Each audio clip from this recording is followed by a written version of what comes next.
Udah weekend, waktunya kita menjawab pertanyaan.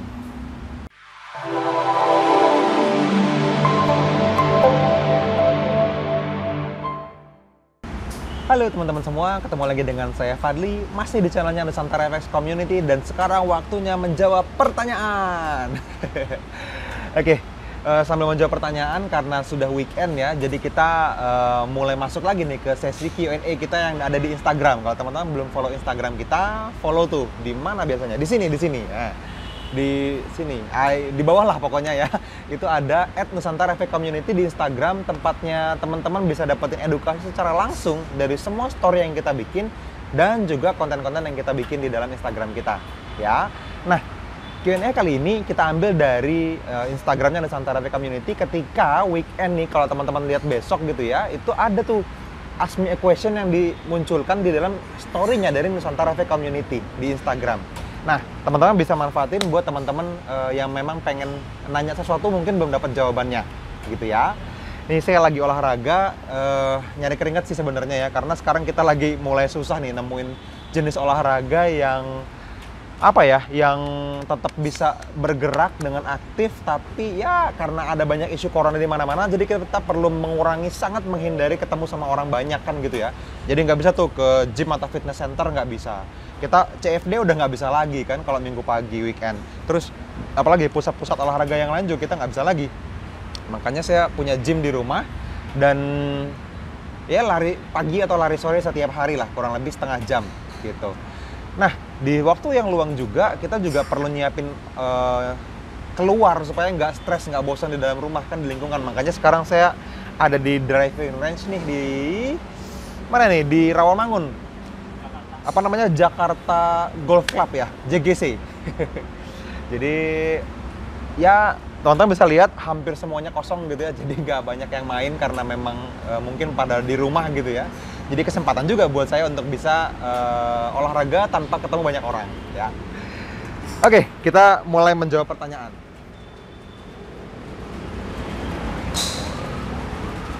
Nah, ini kalau teman-teman teman-teman kurang jelas dengar suara saya, ini mulai hujan ya sebenarnya dan lagi rame, jadi nggak apa-apa.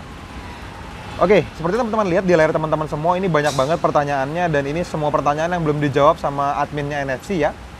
Jadi kita langsung aja singkat-singkat jawabannya dari pertanyaan-pertanyaan yang pertama, dan saya menjawabnya secara spontan ini sebenarnya gitu ya.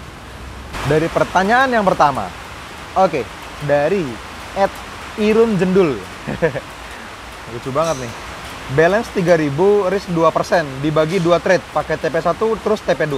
Good gak ya Om? Apa langsung TP1, TP3? Tergantung tujuannya. Kalau misalnya dirimu mau pakai jarak pendek untuk menilai sesuatu, pakainya TP1 dan 2. TP3 itu hanya dipakai untuk menilai jangka panjang, paling nggak setahun ke depan lah kurang lebih. Jadi kalau mau nilainya kelihatannya di reviewnya 3 bulan, ya pakainya TP2. Kalau siap untuk long term, setahun baru ngomongin history, baru bisa pakai TP3. Oke. Pertanyaan kedua, dari orang yang sama, Irun Jendul juga. Itu minyak rambutnya sama kayak Mas Angga, Mas. Yang pertama kita nggak pakai minyak rambut, yang kedua beda. Aku pakai hair gel, Mas Angga pakai clay ya, pakai clay. Oke, selesai. Lanjut, pertanyaan selanjutnya dari Mas _Avan_FX. Mas trading pakai strategi breakout konsisten nggak? Jawabannya tidak. Kenapa? Karena breakoutnya itu bisa ada breakout yang memang breakout, ada yang fake breakout. Jadi cuma sedikit terus akhirnya bablas balik lagi, gitu ya. Itu bikinan institusi besar sih menurut saya. Jadi teman-teman nggak bisa konsisten trading pakai breakout, ya. Itu, kayak yang motivator kenal. Itu. Lanjut pertanyaannya dari _Grebagas. Mas, apakah Fibonacci bisa jadi alternatif untuk mencari area UFO? Terima kasih. Saya belum pernah pakai jangka panjang, saya pernah pakai tapi hasilnya tidak bisa disistemkan atau dibuat jadi hitam dan putih buat saya secara pribadi. Karena menurut saya tidak banyak traders yang menggunakan Fibonacci. Tapi institusi besar juga menggunakan Fibonacci kok untuk trading. Good news-nya itu, kalau teman-teman mau coba dan konsisten gitu. Karena kabar baiknya Fibonacci juga bisa dipakai buat buat teman-teman bisa trading secara konsisten. Jadi selalu di harga keberapa teman-teman ambil transaksinya, itu bisa. Oke. Tapi kalau misalnya ditanya apakah alternatif untuk mencari area UFO, saya jawabannya tidak. Kalau misalnya area UFO mana yang mantul di harga tertentu di Fibonacci, itu bisa. Karena kan area UFO banyak tuh. Pilihnya ya hanya di harga Fibonacci, itu bisa. Tapi kalau Fibonacci only untuk mencari UFO, jawabannya tidak. Buat saya setiap pribadi itu. Lanjut, berapa jarak yang ideal? Oh, dari @deriega. Berapa jarak yang ideal antara area dengan harga saat analisa di TF H1 dan H4? Well, nggak ada jarak idealnya. Yang ada hanya harga ini nggak ada sih, nggak ada jarak idealnya ya menurut saya, karena 30 pips, 60 pips, 90 pips semuanya tetap bisa jadi area yang bagus kok. Ya, jadi area yang ideal, jadi tidak ada hubungannya. Oke. Lanjut, dari muspri_. Kenapa penentuan support dan resistance tiap broker lain padahal dengan pair yang sama? Nah, ini nggak bisa dijawab detail nih. Yang pertama, cara menentukannya saya nggak tahu. Yang kedua, memang saya tidak trading berdasarkan support dan resisten gitu ya. Yang selanjutnya, kalau perbedaan tiap broker sangat mungkin terjadi. Karena beda broker, beda harga, beda server, beda cara mereka lemparnya ke bank mana gitu ya. Itu semuanya sangat mungkin terjadi. Oke. Lanjut, dari akmar.itg. Mas mau tanya apa itu price action? Price action itu adalah pengambilan keputusan berdasarkan harga, biasanya bentuk candle atau tools yang menggunakan indikator, kurang lebih begitu. Tapi biasanya ya candlestick sih.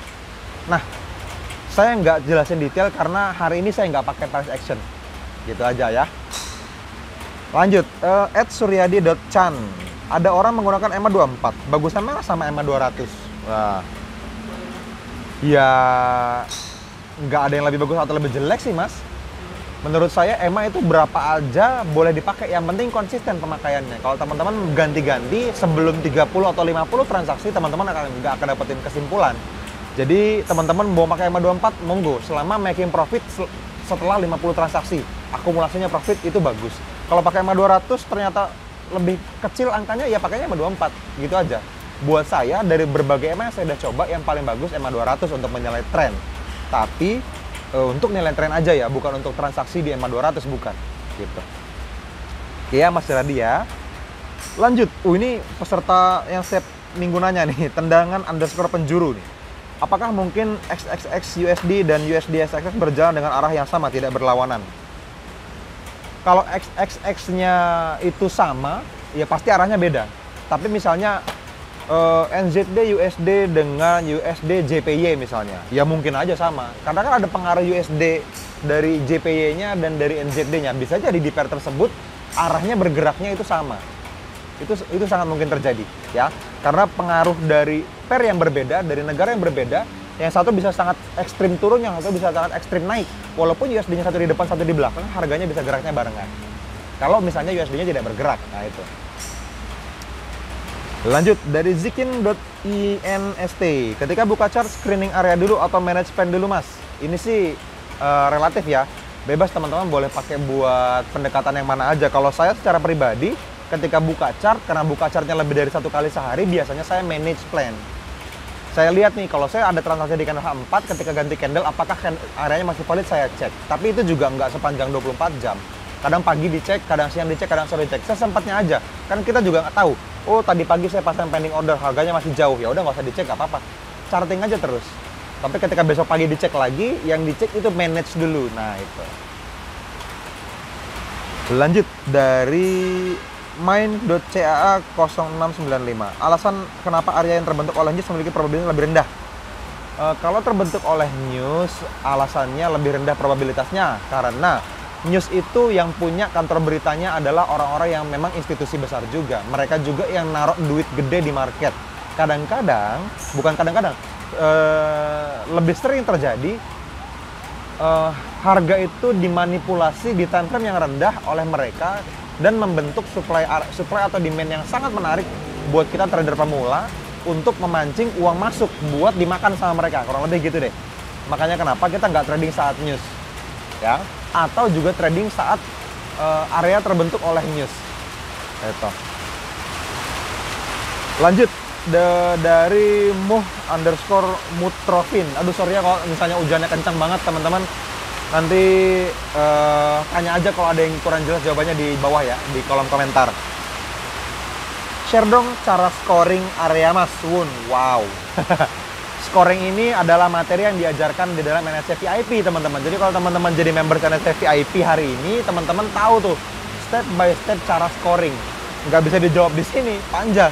Scoring itu kita menentukan untuk tren dulu nilainya berapa, lalu nanti untuk area nilainya berapa, lokasi nilainya berapa, formasi nilainya berapa. Nanti di total baru nanti ada mana yang paling tinggi itu kita nilai gitu. Lanjut ya. Dari Saputra _KH, Mas mau tanya, saya ada niat masuk NSC VIP tapi sekarang masih fokus tonton semua videonya. Ini pertanyaannya apa? Kalau mohon izin ya monggo. Masuk aja NSC VIP karena di sana ada mentoring yang sangat spesifik buat teman-teman semua untuk dapetin jawaban tentang hal seputar bagus banget pukulannya. Hal seputar NSC VIP ya. Itu ada untuk teman-teman yang mau dapetin edukasinya lebih. Tapi kalau tonton semua videonya yang ada di YouTube ini, itu juga boleh. Tapi saran saya sesuai dengan playlistnya ya, nomor 1, 2, 3, dan seterusnya. Lanjut, dari Ami I Joyo. Mas, kenapa kemarin-kemarin ini spread hampir semua pair besar ya? Apakah ke depan bakal gini terus? Makasih. Penyebab pair melebar karena jumlah transaksi di dalam pair tersebut itu berkurang sama sekali. Sangat drastis berkurangnya. Spread itu kan dibentuk dari bid dan ask, dari harga yang muncul di market dari permintaan dan penawaran. Jadi bid dan ask, harga orang yang nawar beli dan harga orang yang nawarin jual mau di harga berapa. Semakin sering orang yang transaksi, itu semakin tipis spreadnya, bahkan bisa langsung ketemu terus-terusan transaksinya sehingga spreadnya jadi 0. Kalau jarang yang transaksi, jadi lebar, itu sebabnya.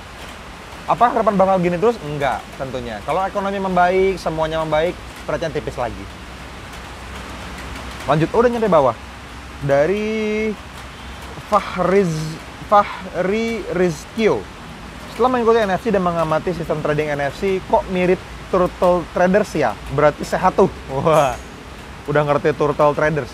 Oke, Turtle Traders ini salah satu cara mengajar, salah satu cara strategi yang diajarkan oleh salah satu mentor kita juga di masa lalu, udah bertahun-tahun yang lalu, sangat jauh ya. Dan itu juga mempengaruhi kita dari sisi psikologi trading. Mungkin cara kita menilai scoring, cara kita melihat market juga sebagian kecil ada yang dipelajari dari Turtle Traders. Jadi iya, thank you. Mirip ya, tapi banyak banget lah dari semuanya kita jadiin satu dan disederhanakan buat teman-teman semua gitu ya. Lanjut, Hendro Susilo _90. Mas Fadli, benar nggak sih trauma masa lalu itu mempengaruhi di psikologi trading kita? Yes, jawabannya iya. Kalau teman-teman memiliki trauma masa lalu dari sisi pernah MC, pernah ditipu, pernah loss gede, pernah kehilangan uang yang sangat penting buat teman-teman semua, ya itu mungkin mempengaruhi kita secara psikologis. Makanya kenapa buat saya secara pribadi, walaupun teman-teman join NSC VIP, pakai aja demo account dulu juga boleh sebulan, supaya teman-teman bisa dapetin feelingnya, dapetin kepercayaan dirinya lagi bahwa ternyata kliennya bekerja dan profit gitu. Ya, lanjut. Dari Syarif Muhammad. Oke nih Mas Syarif nih. Ini Mas Syarif dan teman-teman di IPB. Halo. Kemarin di Q&A minggu lalu dia juga nanya. Mas Syarif Muhammad ya. Ini salah satu alumni workshop kita juga Mas Syarif. Apakah opposing zone itu rival UFO Mas? Oke. Jadi opposing zone itu adalah area berlawanan dari area yang sedang kita jalani. Misalnya buy opposing zone-nya ya sell area terdekat. Kalau disebutnya rival UFO, yes, betul Mas Syarif. Jadi Mas Syarif bisa nilai kalau misalnya di time frame yang sama itu dilihat ada rival UFO-nya, itu kemungkinan besar itu time frame yang sama itu berarti opposing zone, tapi tidak kuat. Kalau misalnya trennya atau climate-nya sudah confirm, biasanya ditembus gitu. Nah, lalu opposing zone yang sebenarnya adalah rival UFO yang terjadi di common time frame, di time frame yang lebih besar gitu. Ya. Lanjut. Dari tamam.rumah.ta, apa nih? Mas biasanya kalau analisa pakai cara apa ya Mas biar profit konsisten? Maaf saya baru belajar. Aduh, saya jawabnya dari mana ya? Gini, yang pertama silakan ditunggu, sebentar lagi kita akan launching Forex for Beginner ya. Karena kalau misalnya teman-teman langsung loncat ke dalam NSC VIP dan workshop, teman-teman perlu menonton semua video kita dulu di YouTube, which is banyak banget kan gitu ya. Dan selanjutnya teman-teman juga bisa ikutin workshopnya nanti yang ngomongin tentang Forex for Beginner. Saya udah susun sebentar lagi di launching. Dan kalau misalnya nanyain tentang Cara apa buat profit konsisten? Ya caranya adalah cara yang disiplin, cara yang konsisten juga, tidak ganti-ganti. Itu aja sih paling. Tonton live trading kita, itu cara kita melihat market di situ bisa. Lanjut ya, pertanyaannya yang selanjutnya dari Hakim_Lukman. Kalau pemula dengan modal kecil, saran Mas mending jadi daily, weekly, atau long term investment, Mas? Saran saya tidak ngaruh modal kecil atau besar, teman-teman harus trading di time frame yang teman-teman nyaman. Ya. Oke, kita lanjut ya. Pertanyaan terakhir dari Mas Hilman NFR. Pengetahuan dasar atau teknik trading apa saja yang harus diketahui sebelum ikutan workshop? Basic terminologi sih Mas sebenarnya.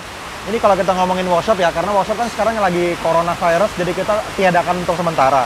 Tapi yang pasti teman-teman harus lulus dulu forex for beginner-nya tuh, gitu ya, supaya teman-teman nggak loncat. Kalau datang ke workshop langsung, teman-teman nggak ngerti cara buy, cara sell, cara deposit, cara WD, cara memilih broker misalnya, teknik dasar apa yang kita pakai, itu teman-teman harus tonton semuanya video-videonya yang ada di forex for beginner. Nanti kita launching sebentar lagi. Cuman YouTube channel ini juga cukup membantu banget kok buat teman-teman semua. Jadi teman-teman bisa manfaatin semua edukasi yang ada di YouTube channel ini dengan cara tadi tonton semua yang ada di playlistnya tuh. Playlist nomor 1 tentang psikologi trading, nomor 2 tentang technical trading, nomor 3 dan seterusnya. Pilih video yang teman-teman relate, yang teman-teman suka untuk ditonton, yang teman-teman tertarik sama judulnya gitu ya. Karena banyak banget kalau ditonton semuanya. Setelah itu nanti di keesokan harinya baru dicicil lagi, yang belum ditonton yang mana ditonton lagi. Supaya kita benar-benar satu frekuensi sama teman-teman semua gitu ya. Oke teman-teman, semua videonya sudah semua pertanyaannya sudah dijawab, dan mumpung masih sore ya, walaupun hujan gede, untungnya ada atap di atas ini, jadi kita semua bisa lanjut olahraga lagi nih, gitu. Supaya teman-teman tetap bisa sehat juga, saran saya teman-teman juga tetap olahraga supaya imunitasnya naik, supaya daya tahan tubuhnya lebih baik lagi, dan banyak minum air putih, juga buah-buahan dan sayur, supaya vitaminnya tetap terpenuhi, walaupun teman-teman sekarang mungkin tidak seaktif biasanya aktivitasnya ya.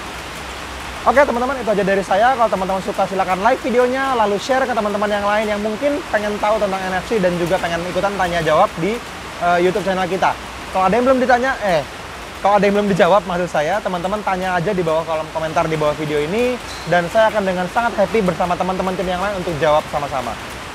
Oke teman-teman, sampai ketemu di video-video selanjutnya. Dadah.